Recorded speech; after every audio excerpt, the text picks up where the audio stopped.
Welcome to the Culture and Leadership Connections podcast. If your job involves working with or influencing people's behavior, this podcast offers invaluable insights into what makes people tick. Through personal interviews that are thoughtful and surprising, we explore the full range of the roots to people smarts that can help you make or break your own career. My name is Marie Gervais, and with a PhD in culture and learning in the workplace and my own cultural journey, I bring the mysteries of human beings at work around the world to you. Through conversations with very diverse people, examining the groups they were born into and the ones they chose to belong to, my podcast takes a deep dive into why people do what they do and how they belong. Hone your skills to manage others and to be a better human being at work with the Culture and Leadership Connections podcast. And now for today's episode.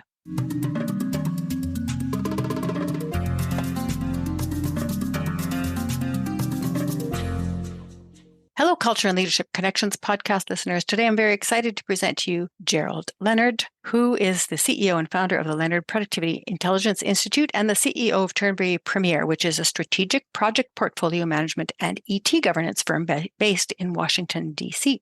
He attended Central State University in Ohio, receiving a bachelor's in music and later earning a master's in music from the Cincinnati Conservatory of Music.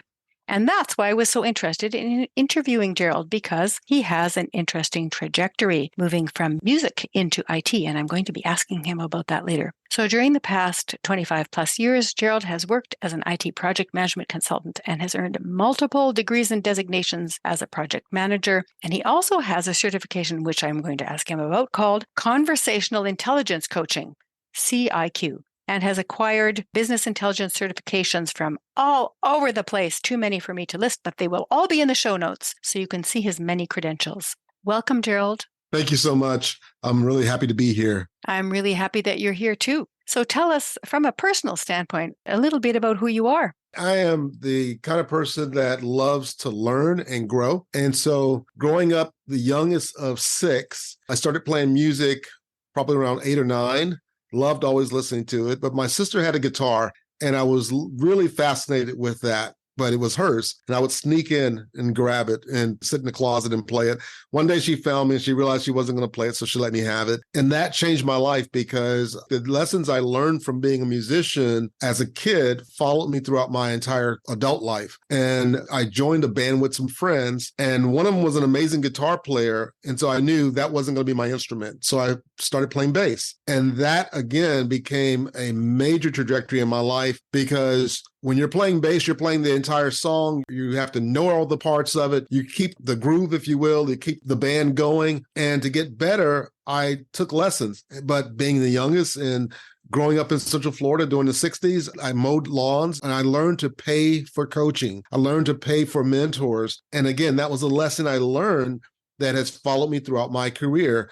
Fast forward many, many years, I went to college for music, did my master's in music, even studied in New York through Manhattan School of Music and Juilliard for a year. And then I went to the ministry. And I did that for about 6 or 7 years and kept playing music very tightly during that time as well. And then I just felt like a really aching to go back into music. But I was married with 2 kids and I decided I'll play, but I was going to stay in New York. And I really want to do a lot of the clubs and all that stuff. And I was doing classical, I was doing jazz, I was doing shows, recordings.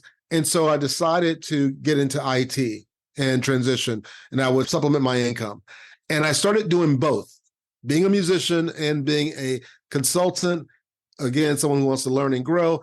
And over time, I just saw this phenomenal comparison between playing music, working with bands, doing things in music, and then doing things in the business world, and that there are a lot of comparisons that I later put into my books. I've written 3 books on the topic or around topics of business, but I use music as a metaphor because that's my playground, and that's what I'm really comfortable with.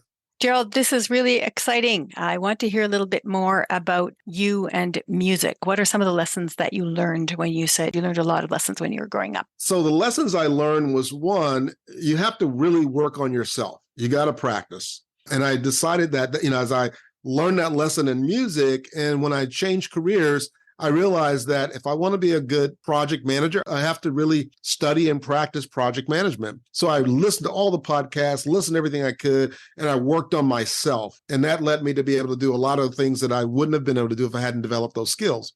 The second thing that I learned about music was that to get better, you have to play music that is above your skill set. So you always have to be pushing yourself to do something different, to do something that's above what you're able to do so that you can grow. The next thing is you need a mentor, you need a coach.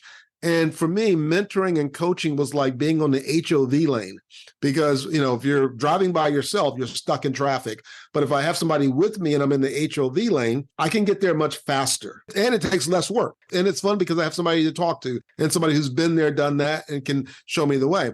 You also learn that working together requires a lot of listening. When you're playing music together, you work on your part to really get good at and really understand and develop your skills, but you have to lean in and listen to the rest of the orchestra, the band, whatever ensemble you're playing in. You have to really listen and lean in and listen to the intent of the musicians around you and where they're going to make sure you blend. And that harmony is something that is really important within relationships and in music. And so those are just some of the lessons that I gleaned from being a musician that I've learned literally at age 10, 11, 12, playing music and taking lessons and things like that, that I've actually used throughout my entire career. That's wonderful. It makes me definitely want to read your books. Tell me the names of your books again. My first book was called Culture is the Bass. My second one is Workplace Jazz, and it's about developing high-performing teams. A lot of work now is being done by small teams, and so what's a great example of a small team?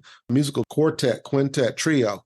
And then the last one I just released with John Wiley and Son is called A Symphony of Choices. And it's about how mentorship taught a manager decision-making, project management, and workplace engagement and saved a concert season. It's a business novel that teaches a course that I developed, but it teaches it in a way that I wanted the regular everyday person to be able to get it. And it's basically like if you've ever watched Ted Lasso or Suits, some show with a lot of drama. The book has a lot of drama in it, but it's the drama around the message of the business story so that you are engaged in the story and you're learning as you're reading the story, but you also get engaged in the mentoring lessons that the main character, Jerry Hall, goes through with Dr. Carl Richardson as he's being taught about the business of how to manage an orchestra and how to run a company and how to engage employees and make decisions and things like that, as well as he dealt with a lot of those things in his own personal life. So those are the 3 books.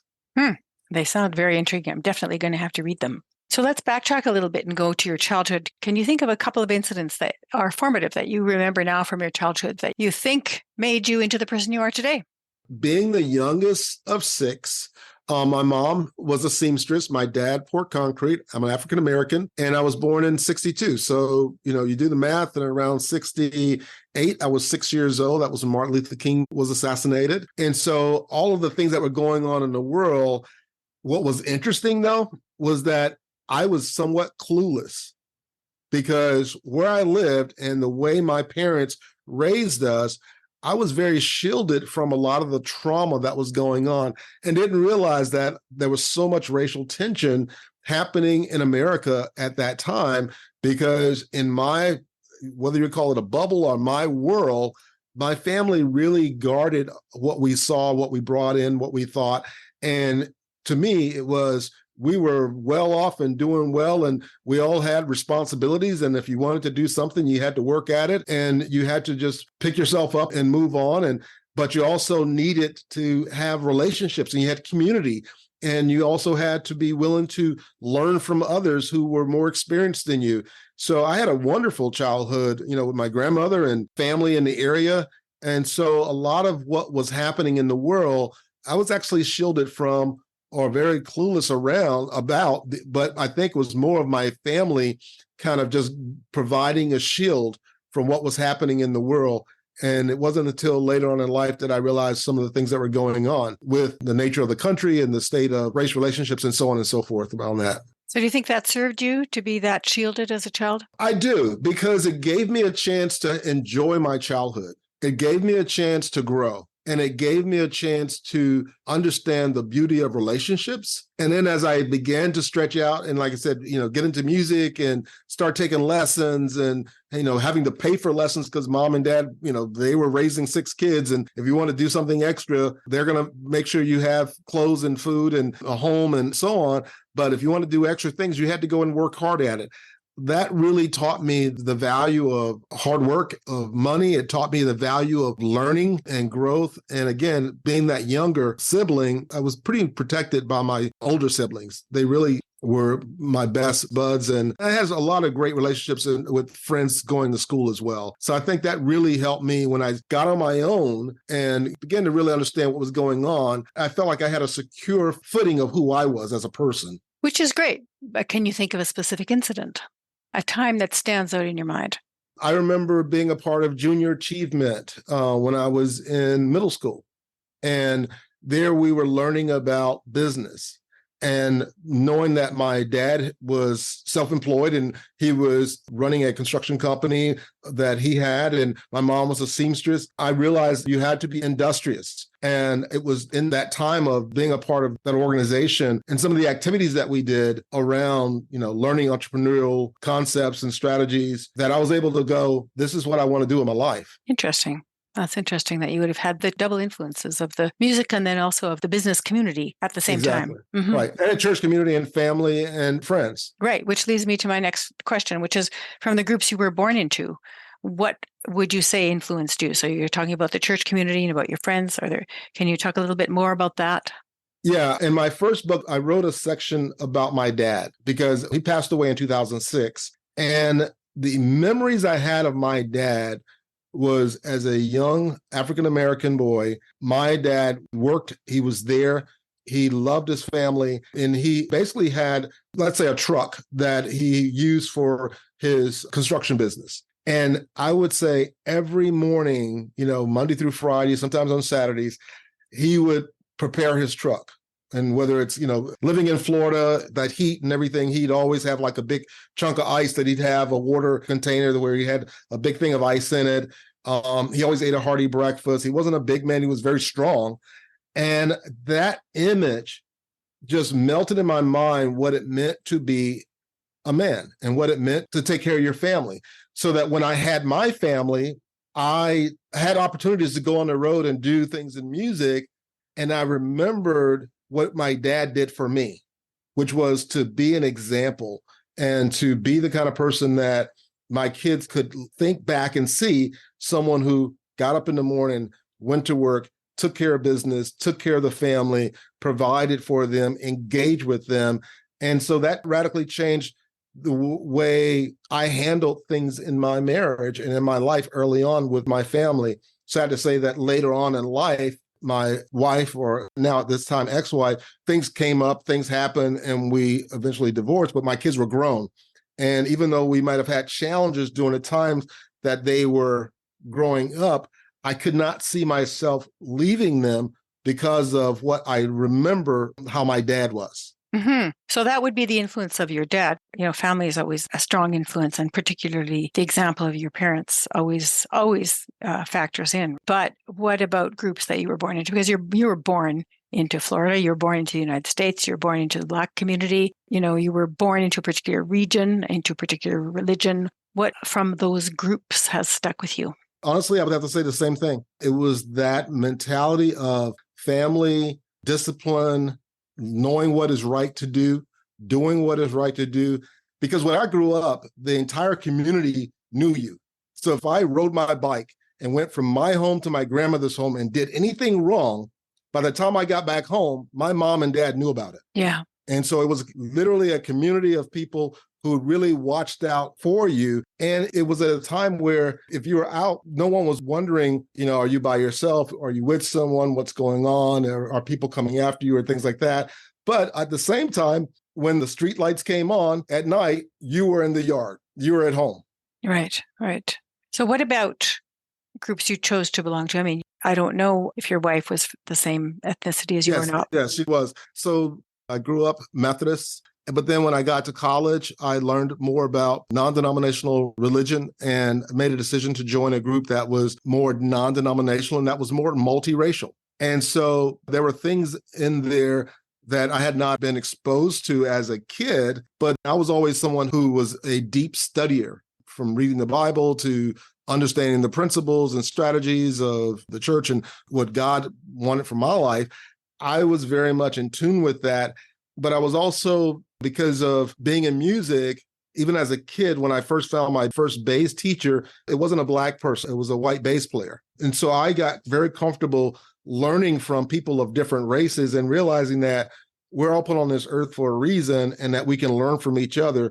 So when I made that decision to kind of switch the religion I grew up in to a non-denominational religion, I was very comfortable being around other races and other people who thought differently.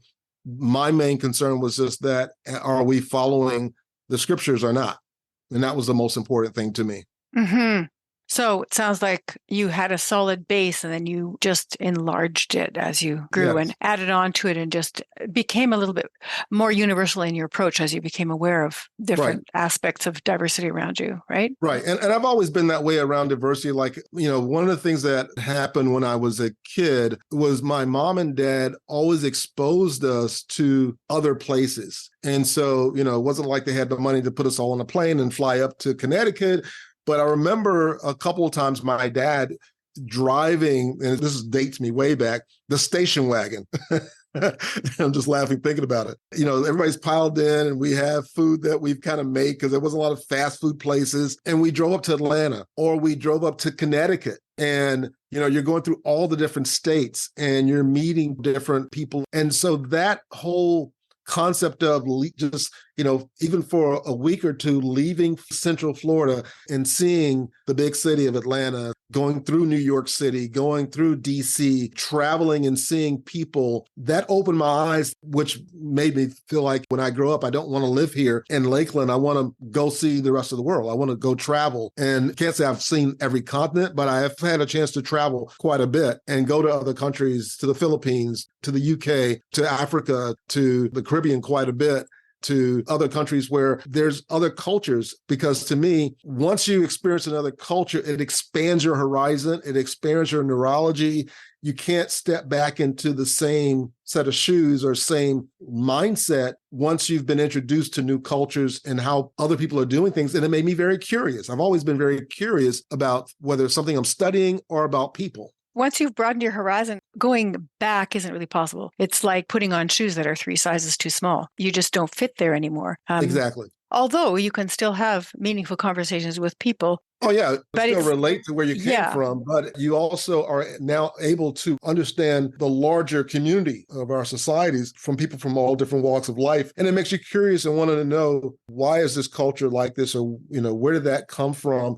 And then you realize that there's so much of everything that we do that's been grafted from various cultures and kind of mingled into what America is, or what, African-American is, or what nowadays Caucasian is, or whatever, that we're all a mixture. We're a big pot of gumbo, if you will. We are. We're related to everybody within 7 generations. So it's one human race with multiple interesting variants, right? Right. Exactly. Yeah. So have you adopted anything into your culture? I'm going to give you an example. I lived in Japan. I lived in India for a while. I also have had a lot of experience with Persians. So all of those cultures have a very deep respect and a formality that I never had growing up in Canada. I was not disrespectful. I just didn't have that depth of respect. I think I would call it reverence that people had in those cultures that I did not have. Right. And I actually worked to develop that level of respect. I changed the way that I greet people, usually when I meet them in an in-person setting, based on what I learned from being in those 3 different cultures. Okay. Is there anything that you have changed or added on to your life? Most definitely. It's interesting because although I had a very solid footing where I grew up, I never watched my mom or dad spend time meditating, right? That's something I learned from Indian culture. That's something I learned from something called Qigong, or learning about mindfulness. They were always very curious, and they would go to parks, they would go to museums and things like that. And so I've done a lot of that, but I would say things around the table of like meditating, doing yoga are things that are habits of mine that I didn't grow up with. Now that I understand a lot more about neuroscience, I know we talked earlier before our conversation about the conversational intelligence, where I did a certification in conversational intelligence for 2 years with Judith Glazer before she passed away, which taught me a lot about the brain and energy system. And then my own challenges, where in 2018, I had a major bout with vertigo. And I think it was a lot of stress or things that was happening in my life, that I had this major medical event that I then leveraged and realized that it was a constraint that I had to really rethink how I was going to operate and run my business and run myself personally and become more mindful, become more meditative, become more deliberate, become more productivity smart in how I do things. And so there's been a number of things that I've added into my life, from things that I've learned from cultures that I've visited that I didn't have growing up. I'm happy to hear that. That question is one that people often have a lot of trouble with when I ask it on the interview. And I think you're probably the second person who actually told me they made significant, deliberate changes based on their experiences with other groups. And so a culture can be any group, but I think that that's really great. I'm happy to hear that. It just makes my day. Excellent.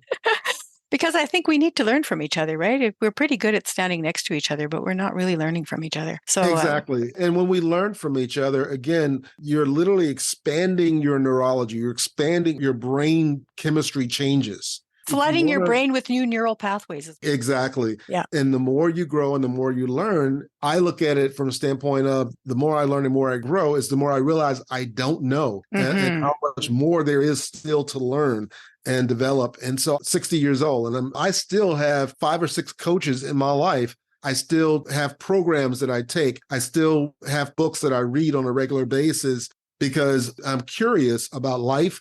I'm curious about the things that I've learned to know that there's deeper levels of learning inside of those things. Totally. And I think that's what the world needs, because we're pretty much addicted to, let's make this simple, 5 steps to this, 3 keys to that. Those are helpful, but depth and complexity are necessary as well. And I think once you learn the complexities of things, I think you can implement it with very simple processes, because there's some things that I do that are very simple processes, but I understand the depth of the science behind why that works. And the depth of the impact. And the depth of the impact of what it has on my life and the life of people around me. Mm-hmm. So let me ask you about your temperament. It sounds to me that a very key component of your temperament was a deep thirst to learn and a curiosity. People often will say things like, oh, so-and-so has been like that since they were 2, so that would be temperament. Personality is something that you add on from your experiences in your life, obstacles you overcome or don't overcome, and how you move forward from that. So what would you say is your temperament, and what are you added on? Based on what you're saying, my temperament is kind of like my personality from growing up as a kid. Yeah, because it's a mixture of your nature and nurture, but it's the things you tend to do. I have lots of grandsons. Yeah. And, one of them will be asking philosophical questions from the time they're 3, and the other one will be oriented towards trucks. They have this orientation, and they may change their interests, but the orientation remains. Right. I'm oriented towards having long-term friendships. So there are people that are in my life that I've known for many, many years that I've developed friendships with, and I go out of my way to keep them in my life, even though my career trajectory and some things in my life have changed radically compared to theirs. I go out of my way to make sure that they are in my life because I value relationships, because that was how I grew up. Having a family, having that culture, that close-knit group, and being someone who genuinely cares about others and wants to make a difference in that way. What have I added on? If you met me back then and you met me now, you'd say this is 2 different people. So maybe you could explain that a bit more? Yeah. So you would see the basic essence of my personality, of who I was as a kid. But if you look at my home, I've gotten into feng shui. I've actually studied the concepts of feng shui and energy management, and I've rearranged my home to be a lot more energetic and understanding, what my numbers are and my energy direction. That's totally something I never grew up learning about that I use now. And honestly, when I went through, a lot of things changed after 2018, because I was kind of working in the old mode of work hard, read a lot, keep moving, but you're kind of constantly doing a lot of things.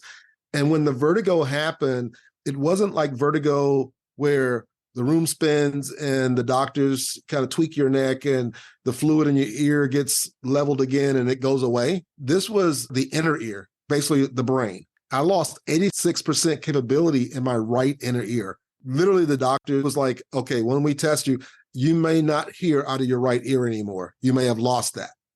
And thank God I hadn't, because when it happened 6 weeks before I was to do a TEDx talk.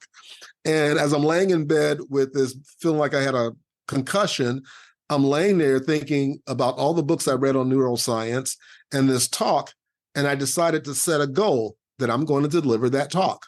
And at the time that I set the goal, I had lost the ability to walk because my vestibular system had literally felt like it had been erased. This is the result of cumulative stress, right? Exactly. That was the result of cumulative stress. Yeah. And it was some stress with the marriage. It was some stress with life, things that were going on with both of my kids. And I was kind of taking it all on. And your body was saying no. And my body just said, you may think you can take this on. I can't. And it basically shut down, and it had this major medical issue. But instead of saying, okay, this is my life, and now I have a disability, and I have this, I have that, I decided, one, I had learned enough about the neuroscience to know that as a musician, I had been given a gift.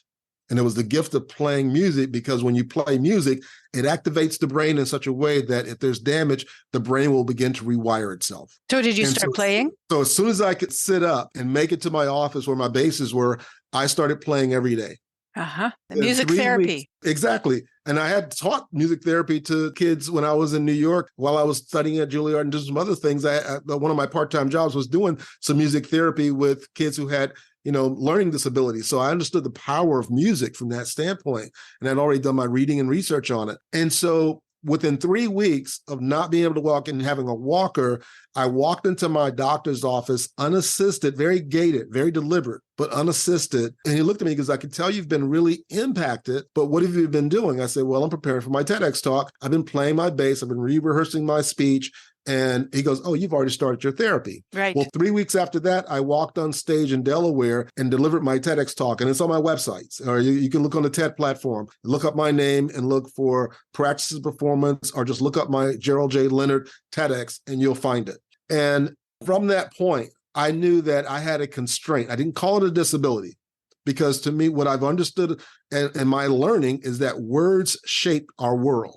If you call it a disability, you start to associate your identity with being disabled. Exactly. Well, what you're saying when you say I have a disability is you're saying I am disabled. Your non-conscious mind says, oh, you're disabled? Well, let me help you out. I'm going to disable you. I'm going to disable you more. Exactly. I'm going to make this come true. It does. Because whatever we say, whatever goal we have, and we write it out or we speak it, it impacts the reticular activating system, which says, hey, filter out everything else. Pay attention to what he just said. Pay attention to what he's writing down. And if you're writing down, I'm disabled, or I'm having a horrible day, I'm this, I'm that, then your brain is going to say, well, that's what you want in your life. So every day is going to be like, oh, not another day. I got to make the donuts. That becomes your life. I just want to tell you about somebody I interviewed not so long ago who said that what she does when she has a terrible day, and she has quite the job with a lot of terrible moments, she writes it down as a rant. And then over top of it in thick black felt pen, she writes, this is not who I am. This is who I am. And then she says, this is who I am. I am capable. I'm competent. I'm lovable. I overcome obstacles. And I said, that's a brilliant idea. I'm going to pass that idea on to other people. Yeah. Yeah. Well, Jack Canfield taught me one where when you start having negative thoughts, just tell your brain, cancel. Yeah. Cancel that thought. That's not who I am. And then you repeat your affirmation. I am great. I'm loving. I'm this, I'm that. Or I'm grateful and honored that I have this kind of a company. I'm doing this with my life. I'm doing this with my marriage. You focus on where you want to go, because just like a sports car or Indy 500 driver, the car goes where you look. Yeah. And if you combine that with tapping, which is the emotional freedom technique, because I saw that in your bio itself. Mm-hmm. And again, that is tapping into meridians, which is our bodies. We have a circulatory system. We have a digestive system. We also have an energy system. Yep. And we literally have these electrical channels running through our bodies called meridians, that if we tap on them and talk to ourselves, we begin to program or deprogram what's been going on that's been running our lives, because most of us are living our lives in a trance. You're so right about that. But let me get back to my last few questions. So I'm thinking about a time when you were aware that what was normal to you was not normal to everybody else. It's usually, I would call that a moment of cultural dissonance, where you just go, whoa, I thought this was what everybody did. There's a French intercultural researcher who talks about how when he was growing up in France, everybody ate dinner at the end of the day between 8 and 9 p.m. And he would go to different places and people didn't eat then, or they didn't eat, they only ate one meal a day, or somebody cooked something and people would eat when they were hungry. And he just thought there was something wrong with them. And then he realized, wait a minute, that was only normal to me because that's what I grew up in. There's nothing wrong with the other people. There are many ways to eat dinner in the world. So can you think of a time when you experienced cultural dissonance?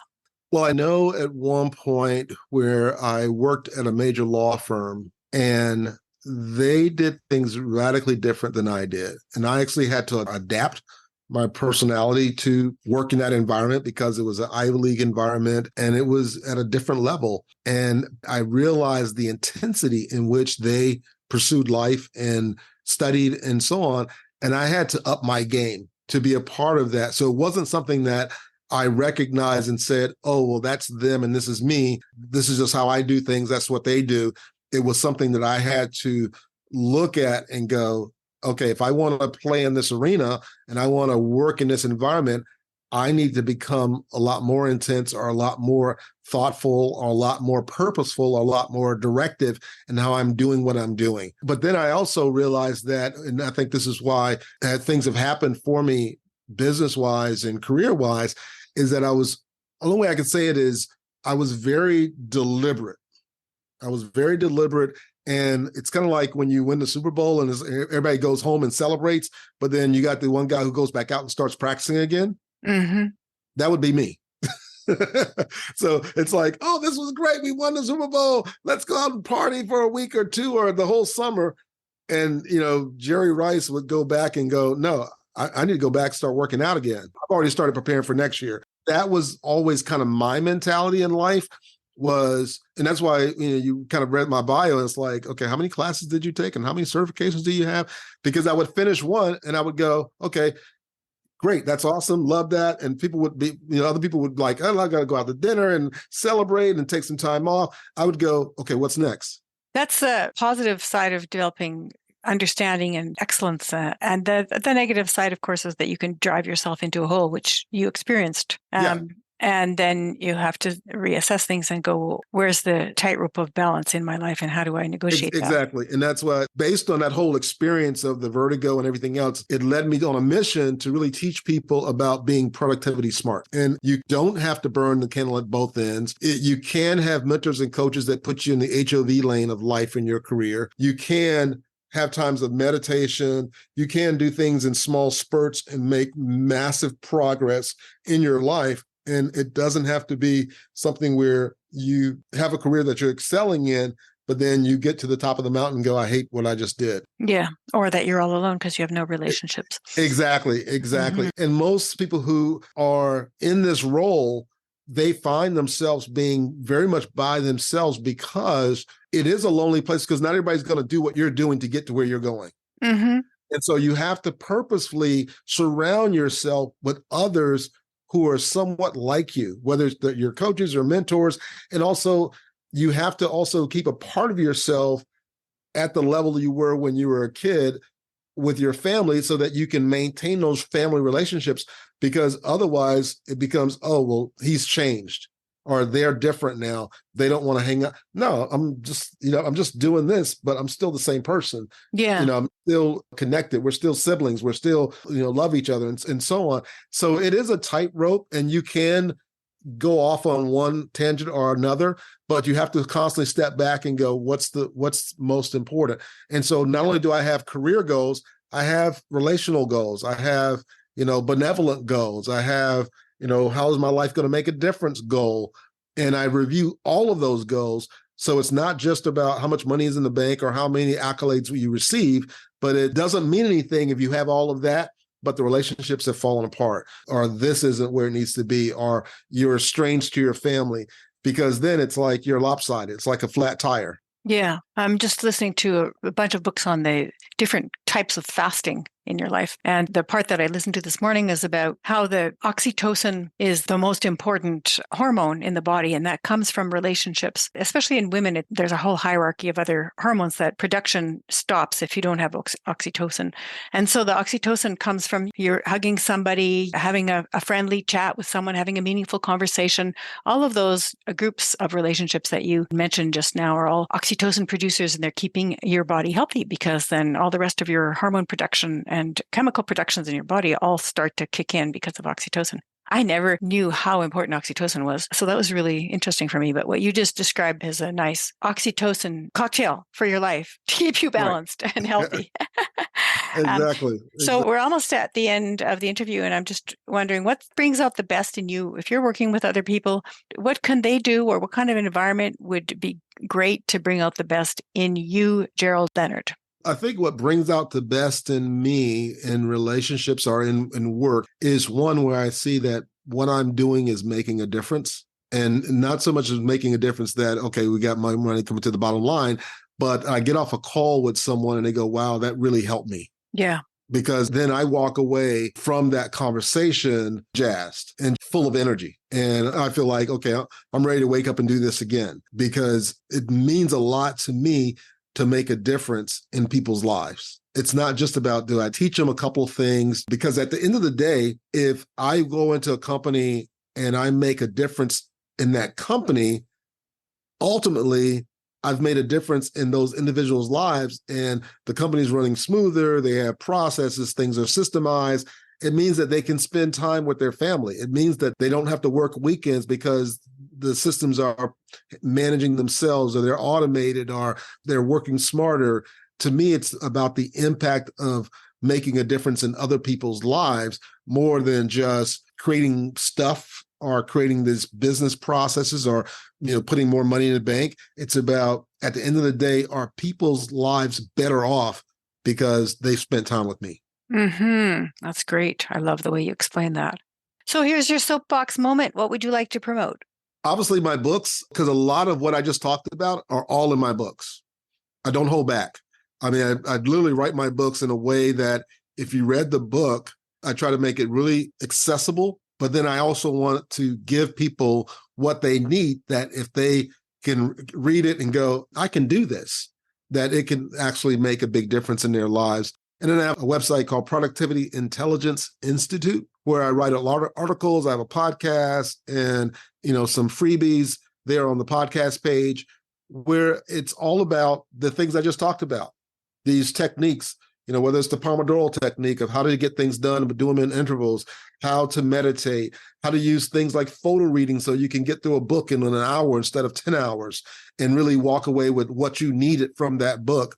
Meditation, mindfulness, also productivity techniques of how to get more done with less effort and less time so that you have time for life. It seems to me that more and more people who are thoughtful about their businesses and their lives are moving in that direction. And I'm glad that you have your website where people can check out those resources, and that will all be in the show notes. Is there anything else you'd like to say? I would definitely like to say, for anyone out there, a great organization to give back to. I started doing this in 2011. It's called kiva.org.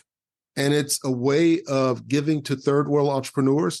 Because, as you're going through life and you may be facing some challenges, when you read a profile of someone who is looking for a microloan to buy seed or products for their store, and you're looking and saying they're barely making it, but it means the world to them. I remember when I started my companies, and it wasn't all rosy, and it wasn't all, it was stressful and challenging. And I started giving to Kiva on a regular basis. It really helped me to put things in perspective, to realize that in comparison to where other people are in the world, I really don't have any problems. I share about it in one of my intros of my podcast. I kind of advertise for them. They're not a sponsor. They don't pay me for it. I do it for free because I've been giving to them since 2011. And it does the world to me when I'm able to help a third world entrepreneur that's never met me. But what I contribute is help them do what they need to do to take care of their families. Because again, to me, it's all about making a difference. Yes, Kiva is a wonderful organization. KIVA. or for people that would like to look it up. Thank you so much, Gerald. That was a really interesting conversation, and I really appreciate you spending the time with the Culture and Leadership Connections listeners. Thank you. Great. Thank you so much for having me.